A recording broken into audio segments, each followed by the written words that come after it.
But first to another example of the Albanese government getting their priorities wrong as Australians battle through a cost of living crisis.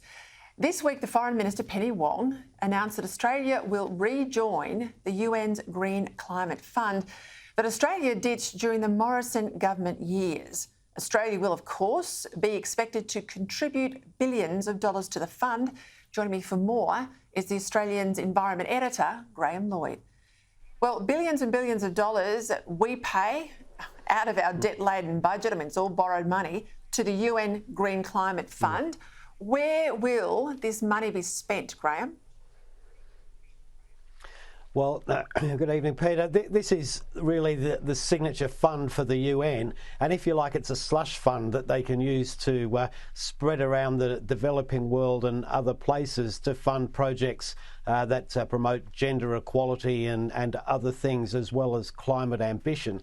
Australia pulled out of the fund because there was very little oversight as to how the money was spent, and there's a big fight between those who received the money and those who put it in. The US is out as well. But really, it's a price of entry to get into the climate diplomacy league that the Albanese government wants us to be in.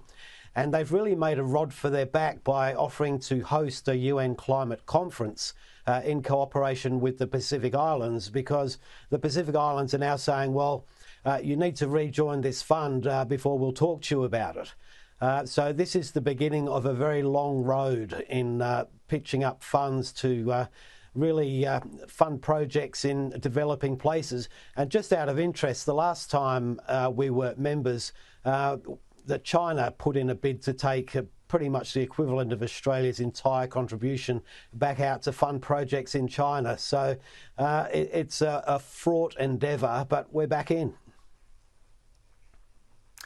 Correct me if I'm wrong, but my memory says to me that the quantum of the global quantum of this fund was about $100 billion per annum. Am I right? That's right. Now, there's two things. This is a part of that funding.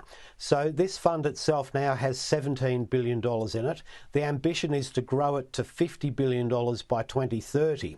But that is only a tiny part of this $100 billion a year that the developed world is supposed to be contributing.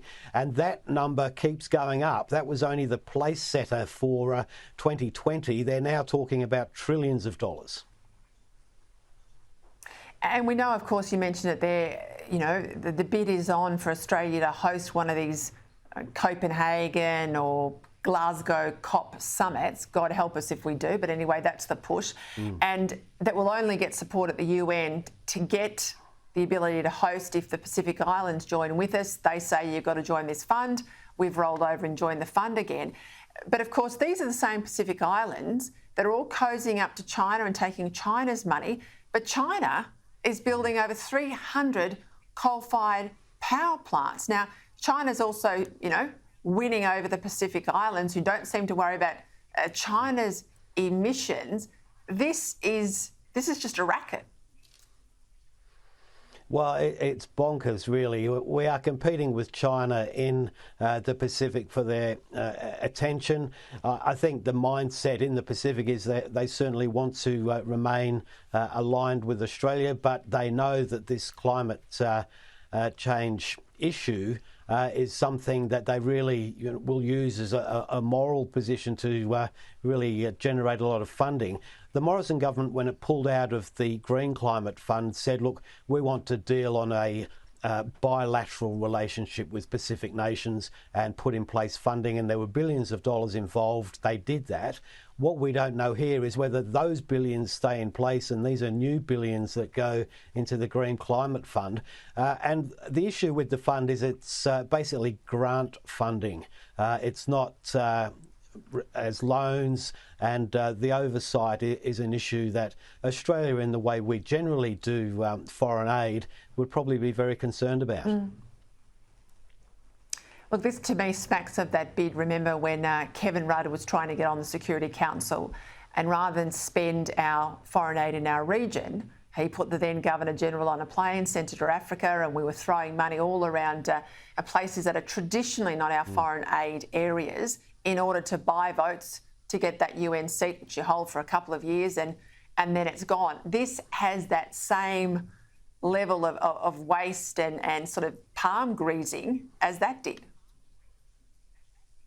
Well, there's definitely a price to entry for these climate change gatherings and apparatus, and Australia has declared its intent to be at the sort of head of the field, and that's not going to come cheap.